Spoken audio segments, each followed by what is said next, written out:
দেখো দেখো দেখো বন্ধুরা, দেখো আজকে বাটা মাছ নিয়ে চলে এসছে। হ্যালো বন্ধুরা, সবাই কেমন আছো? আশা করি সবাই খুব ভালো আছো। দেখো আমি আজকে আবার চলে এসেছি তোমাদের কাছে ছোট্ট একটা ভিডিও নিয়ে। আর আজকে রান্না করব মানে দেশি মাছ রান্না করব। আর মাছটা একদম পাতলা করে ঝোল রান্না করব। তো পাতলা করে ঝোল রান্না করব, আর তার সাথে কী করব সেটাও দেখে নাও। আর এই ঝোলটা না মানে পাতি লেবু, গন্ধরাজ লেবু দিয়ে চটকিয়ে খেতে দারুণ মজা লাগে। তো চলো চটপট করে দেখে নাও। পুরো ভিডিওটা দেখেও কেউ স্কিপ করে চলে যেও না। ভালো লাগলে অবশ্যই লাইক কমেন্ট শেয়ার করে দিও, আর একটা সাবস্ক্রাইব করে দিও চ্যানেলটাকে।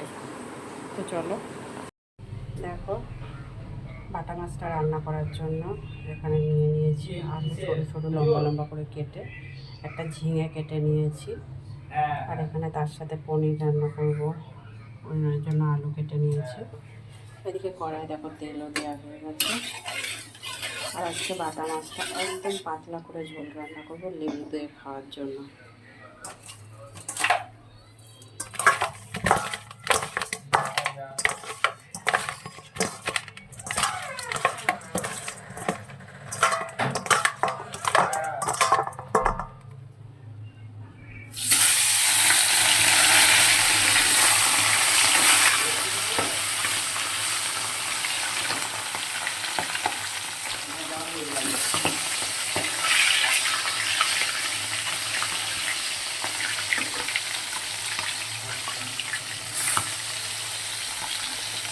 মাছটা দুটো পিস করে খুব ভালো করে ভেজে নেব। দেখো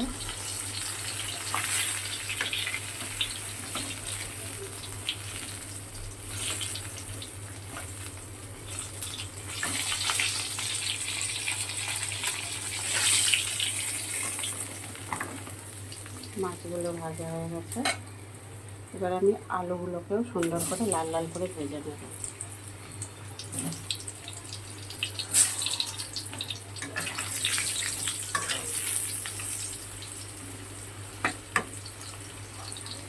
গ্যাসটা একটু কম করে দিয়ে আলুগুলোকে ভাজবো।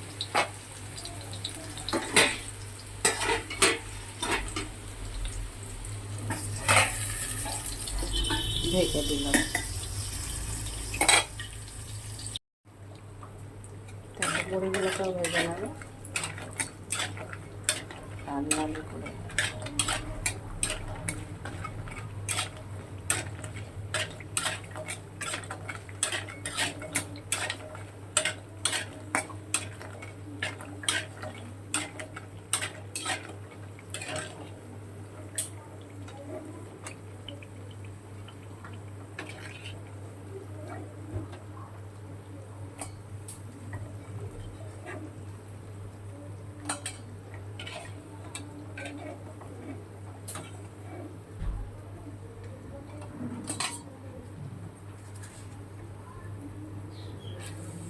কালো জিরে ফোড়নে দিলাম।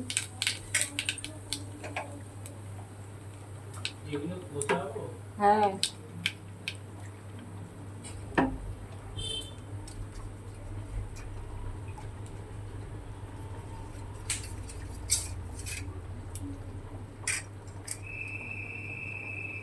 হ্যাঁ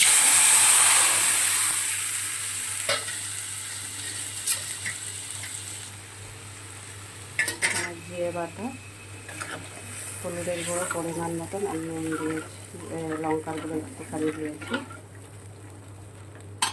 এবার নুন দিয়ে দেবো।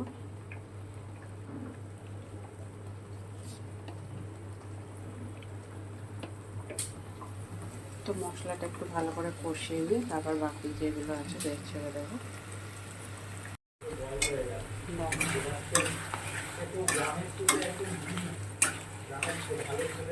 ঝিঙেগুলো দিয়ে দিয়েছি, মশলাটা একটু ভালো করে ভাজা হয়ে গেছে।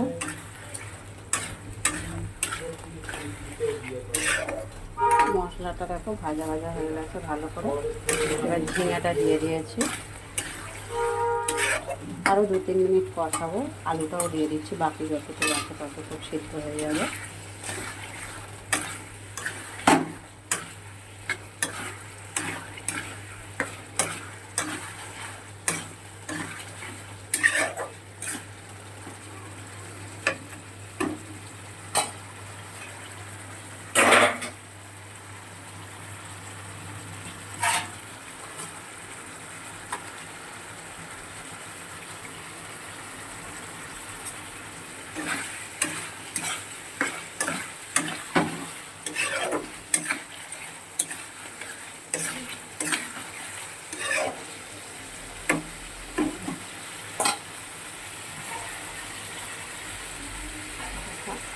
জল দিয়ে দেবো, সামান্য দিলাম, বেশি দিলাম না কিন্তু জলটা।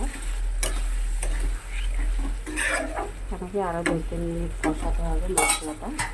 এবার ঢেকে দিচ্ছি, 2 মিনিট পরে এসে দেখবো। দেখো 2-3 মিনিট পর ফিরে এসেছি।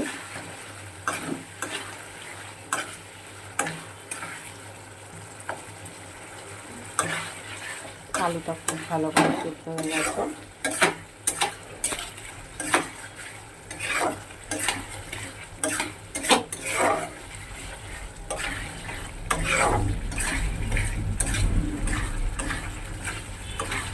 ঝিঙেটাও সিদ্ধ হয়ে গেছে।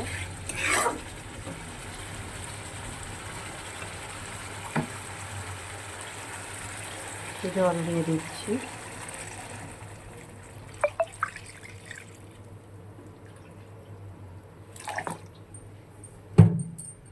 এবার একটু ফুটে দিয়ে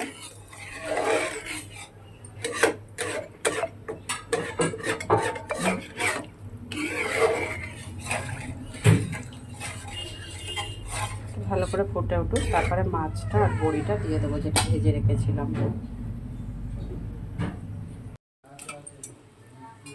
দেখো তরকারিটা ফুটে উঠেছে, আমি বড়ি আর মাছগুলো দিয়ে দিচ্ছি। এটা আরও 2 থেকে 3 মিনিট ফুটাবো। কয়েকটা কাঁচা লঙ্কাও দিয়ে দিয়েছি ফাটিয়ে।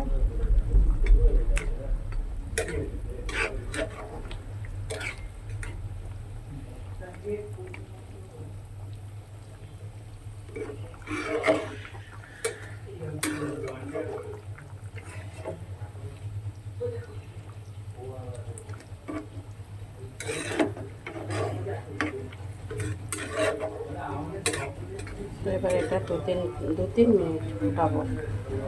ফুটিয়ে তারপর নাগাদ মোটামুটি সবজি কিন্তু খুব ভালো করেই সিদ্ধ হয়ে গেছে। এবার বড়িটা একটু ভালো করে ফুলে উঠবে, তাতে 2-3 মিনিট ফোটাতে হবে, তারপর নামিয়ে নেব।